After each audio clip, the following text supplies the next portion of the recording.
নমস্কার বন্ধুগণ, আমি কাকলি বাঙালির পেট পুজো চ্যানেলে তোমাদের সবাইকে স্বাগত জানিয়ে চলে এসেছি একটা নতুন ভিডিও। এখন গরমকালে পাওয়া যায় খুব সুন্দর সুন্দর রসালো কিছু ফল। তার মধ্যে হচ্ছে লিচু, আমার ভীষণ ফেভারিট একটা ফল। তো এই লিচু খেতে আশা করছি আমার মতন অনেকেই ভালোবাসো। আর এই লিচুর দুর্দান্ত অনেক রকমের রেসিপি হয়। আজকে আমি এই লিচু তোমরা কি করে স্টোর করবে সেটাও ছোট্ট করে বলে দেবো।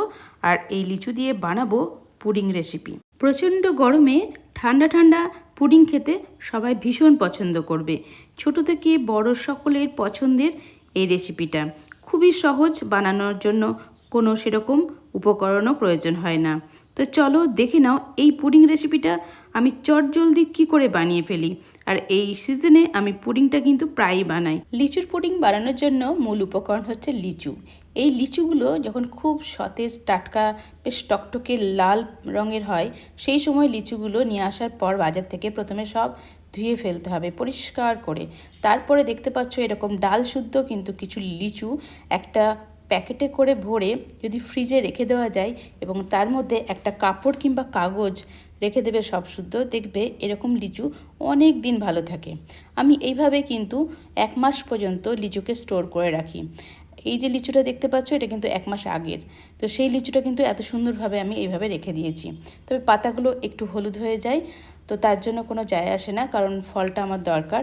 সেই জন্য এই লিচুগুলো এইভাবে স্টোর করে রাখি। তো যখন যেটা মনে হয় বানাই। তবে খুব মিষ্টি লিচু হলে আমি কিন্তু শুধু খেতেই ভালোবাসি। আর যে লিচুগুলো একটু টক হয় সেগুলো দিয়ে নানা রকম রেসিপি বানাই। তো আজকে যে লিচুটা দিয়ে বানাচ্ছি সেটা কিন্তু মিষ্টি লিচু দিয়েই বানাচ্ছি। তো প্রথমে আমি বোটার দিকটা থেকে একটু এইভাবে কেটে নিয়ে লিচুগুলোকে ছাড়িয়ে নিচ্ছি। অনেক সময় দেখবে লিচুর বোটার কাছে একটু কালো রঙের থাকে, তো সেই কালো রঙের জায়গাগুলোকে ফেলে পরিষ্কার করে ফেলতে হবে। তারপরে এই আটিটাকে এইভাবে আমি বের করে ফেলি। তো এটা এতটাই রসালো, দেখতেই পাচ্ছ বন্ধুরা যে লিচুর রসটাও কিন্তু বেরিয়ে আসছে। তো এইভাবে লিচুগুলোর থেকে আটিগুলোকে বাদ দিয়ে একটা একটা করে লিচুর বীজ ছাড়িয়ে একটা প্লেটে সাজিয়ে তারপরে কাউকে খেতে দিলে সেও খুশি হবে আর খেতেও বেশ ভালো লাগে। তো এই যে লিচুগুলো বেশ সুন্দর লিচু, বোটার কাছটা থেকে প্রথমে টানলেই কিন্তু এই জায়গাটা একটু ছোট্ট হয়ে ফুটো হয়ে যায়। তারপরে যদি এইভাবে ছাড়ানো যায় তাতে কিন্তু লিচুটা ছাড়াতে খুব ইজি হয়। অনেকে ছুরি দিয়ে কেটে লিচু ছাড়াও, তাতে কিন্তু রসটা অনেকটাই পড়ে যায়। আর এই প্রসেসে ছাড়ালে লিচুর রসটা টোটালটাই থেকে যায়। এই যে লিচুটা দেখতে পাচ্ছ, দেখো লিচুর কিন্তু পুরো লিচুর যে শেপটা অনেকটা বড় আছে, আর বীজগুলো দেখো ছোট ছোট। এই লিচুগুলো খেতে কিন্তু খুবই ভালো হয়। এই লিচুগুলো ছাড়িয়ে অনেক দিন তুমি এইভাবে নানা রকম রেসিপি বানিয়ে রেখে দিতে পারো, পুডিং বানিয়ে রেখে দিতে পারো, বা এটা দিয়ে তোমরা কুলপি বানাতে পারো। আমি যেটা বানাই মাঝে মধ্যে সেরকম করে বানিয়ে তোমরা যদি রেখে দাও দীর্ঘদিন ধরে খেতে পারবে। আর লিচুর টেস্টটাও কিন্তু পাওয়া যায়।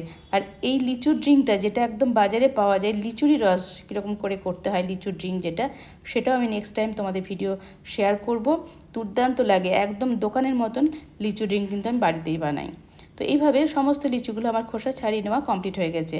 এবারে এই বীজগুলোকে, যেগুলো যেভাবে দেখালাম যে প্রসেসে বীজগুলো বের করলাম, সেইভাবে লিচুর বীজগুলো কিন্তু আমি বের করে ফেলে দিয়েছি। এবারে আমি একটা মিক্সার গ্রাইন্ডারের জার নিয়ে নিয়েছি। এবারে এই জারের মধ্যে ছাড়িয়ে রাখা লিচুগুলো একটা একটা করে দিয়ে দিচ্ছি।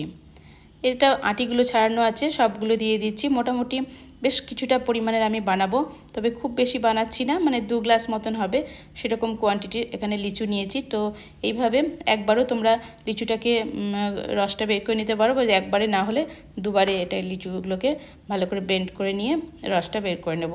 তো এখন মিক্সার গ্রাইন্ডারটার ভেতরে ঢুকিয়ে দিয়েছি, অনেকটা কোয়ান্টিটি নিয়েছি। এবার এটাকে ভালো করে মানে বেশ চালিয়ে নিচ্ছি। তো বেশ চালানোর পর দেখবে সাদা হয়ে যাবে রঙটা, ট্রান্সপারেন্ট কালারটা থাকে না। তো সেরকমভাবে সাদা হয়ে গেছে। এখন এই যে লিচুর রসটা, এবার এটাকে ছেঁকে নেব, নাহলে ভেতরে যে আঁশগুলো রয়েছে সেগুলো বাদ চলে যাবে। তো বেশ সুন্দর কিন্তু গন্ধ বেরোচ্ছে। এখন আমি ছাঁকনি দিয়ে এই লিচুর রসটা ছেঁকে নিচ্ছি। ভালো করে ছেঁকে নিতে হবে। আর এইভাবে আস্তে আস্তে ছাঁকতে ছাঁকতে দেখতে পাচ্ছ এটা ব্লেন্ড করতে করতে একটু ফেনা ফেনা হয়ে গেছে, ওই জন্য আস্তে আস্তে চামচ দিয়ে নেড়ে নেড়ে আমি লিচুর রসটাকে নিয়ে নিলাম। তো এইভাবে লিচুর রসটা নিয়ে নেওয়ার পর এগুলো এবার ফেলেই দেবো। এই যে কোয়ান্টিটিটা রয়েছে মোটামুটি 2 গ্লাস মতন আমার লিচুর রস হয়ে গেছে। এবার আমি 2টো গ্লাসে ঢেলে নিচ্ছি। এর মধ্যে কিন্তু কোনো কিছু আমি অ্যাড করিনি, চিনিও দিইনি বা নুনও দিইনি। তো এরকমভাবেও কিন্তু তোমরা খেতে পারো। তো এবারে আমি চলে যাচ্ছি পরবর্তী প্রসেসে। তার জন্য আমি গ্যাস অন করে দিয়েছি, গ্যাসের উপরে কড়াই বসিয়ে দিয়েছি। আর সেই কড়াইয়ের মধ্যে দিয়ে দিচ্ছি যে লিচুর রসটা আমি ছেঁকে নিলাম, সেই লিচুর রস 2 গ্লাস পরিমাণের রস আমি কড়াইয়ের ভেতরে দিয়ে দিলাম। এরপরে এর ভেতরে কয়েকটা জিনিস অ্যাড করব। সেটা হচ্ছে প্রথমে দিলাম গরুর দুধ, আগে থেকে জাল দেওয়া ছিল, সেটা 1 কাপ পরিমাণে গরুর দুধ এর ভেতরে দিয়ে দিলাম। আর দিচ্ছি কর্নফ্লাওয়ার। এই দুধটা থেকে একটুখানি ঠান্ডা দুধ আমি এই বাটিতে রেখে দিয়েছিলাম, তার ভেতরে কর্নফ্লাওয়ার 1 চামচ মতো নিয়ে ভালো করে মিশিয়ে নিলাম। অবশ্যই কিন্তু ঠান্ডা দুধে কর্নফ্লাওয়ারটা মেশাতে হবে। তারপরে আমি এই দুধের ভেতরে দিয়ে দিলাম, দুধ আর লিচু রসের মধ্যে কর্নফ্লাওয়ার গোলাটা দিয়ে দিলাম। আর এখানে আমি বড় চামচের 4 চামচ পরিমাণে চিনি দিয়ে দিলাম। তোমরা যদি বেশি মিষ্টি খেতে চাও তাহলে পরে বেশি চিনি দিতে পারো, তবে এই যে লিচুগুলো দিয়ে আমি এটা বানাচ্ছি, এই লিচুগুলো কিন্তু খুব মিষ্টি ছিল, তাই আমি এখানে অল্প চিনি দিয়েছি। তারপরে খুব ভালো করে একটু ফুটিয়ে নিতে হবে। ভালো করে ফুটে গেলেই ব্যাস, এটা কিন্তু কমপ্লিট হয়ে গেল। এখন আর বেশিক্ষণ ফোটানোর দরকার নেই। গ্যাসের ফ্লেমকে লো টু মিডিয়াম করে করে ফুটিয়ে নিয়েছি, এখন গ্যাসের ফ্লেমটা অফ করে দিয়েছি। এবারে এই যে পুডিংটা বানাচ্ছি, এই পুডিংটা এবার আমি ছোট ছোট পাত্রে কিন্তু এইভাবে দিয়ে দেবো। ছোট ছোট বাটিতে আমি রাখছি, তাহলে খেতে বেশ সুবিধে হয়। মানে বাটি শুধু এক একজনকে দিয়ে দিই, বেশ সুন্দর মনের মতন করে খাওয়া যায়, আর কাটারও দরকার পড়ে না। তাই ছোট ছোট বাটিতে আমি এরকম হাতাই করে করে পুরো লিচুর যে রসটা গরম গরম এর মধ্যে দিয়ে দিচ্ছি। এটা ঠান্ডা হলে কিন্তু জমে যাবে, তবে অবশ্যই লিচুর এইটা আগে প্রথমে নর্মাল টেম্পারেচারে রেখে দিতে হবে, একটু ঠান্ডা হবে তারপরে কিন্তু ফ্রিজে ঢোকাতে হবে, তাহলে দেখবে জমে যাবে আর বেশ সফটি সফটি এই লিচুর পুডিংটা তৈরি হয়ে যাবে। আর তোমরা যদি লিচু স্টোর করার সময় বোটা শুদ্ধ অবশ্যই রাখবে, আর যদি ডিপ ফ্রিজে রাখো সেক্ষেত্রেও বলবো একটা কাপড় দিয়ে রাখবে, তাহলে ডিপ ফ্রিজে রাখার পর তোমরা দেখবে শক্ত হয়ে যায়। আর ডিপ ফ্রিজ থেকে বের করার পর যখনই খাবে লিচুগুলো বের করার পর অবশ্যই কিছুক্ষণ রেখে দেবে, তারপরে তোমরা ছাড়াবে, তাহলে কিন্তু ভালো মতন ছাড়বে, নাহলে কিন্তু ছাড়াতে একটু অসুবিধা হবে। সমস্ত বাটিগুলোতে গরম পুডিং আমার ঢেলে দেওয়া কমপ্লিট হয়ে গেছে। এগুলো আমি ঠান্ডা করব, করে তারপরে ফ্রিজে রেখে ঠান্ডা করে 2 ঘন্টা পর ফিরে আসছি। তো বন্ধুরা, আমি এখন 2 ঘন্টা পর ফিরে এসেছি। একদম ঠান্ডা করেছি, তারপর ফ্রিজে ঢুকিয়েছি, তারপর এগুলোকে বের করে নিয়ে এসেছি। দেখতে পাচ্ছ একদম জমে গেছে, একদম নরম তুলতুলে কিন্তু এই পুডিংগুলো হয়েছে। তো প্রত্যেকটা বাটি শুদ্ধ ধরে যদি খাওয়া হয় তাহলে তো খুবই ভালো লাগে। তো এগুলোকে তোলাও যায়, বেশ নরম টাইপের পুডিংগুলো, আর মুখে দিলেই মিলিয়ে যাবে। ছোট থেকে বড় সবাই কিন্তু এই পুডিংগুলো খেতে ভীষণই পছন্দ করে, আর আমাদের ফ্যামিলিতে সবাই ভীষণ ভালোবাসে এই পুডিং খেতে। তো একদম ন্যাচারাল লিচুর একদম যে ফ্লেভারটা, সেই ফ্লেভারে কিন্তু এই লিচুর পুডিংটা খেতে লাগে। তো দারুণ মজাদার এই লিচুর পুডিংটা বানিয়ে তোমাদের দেখালাম।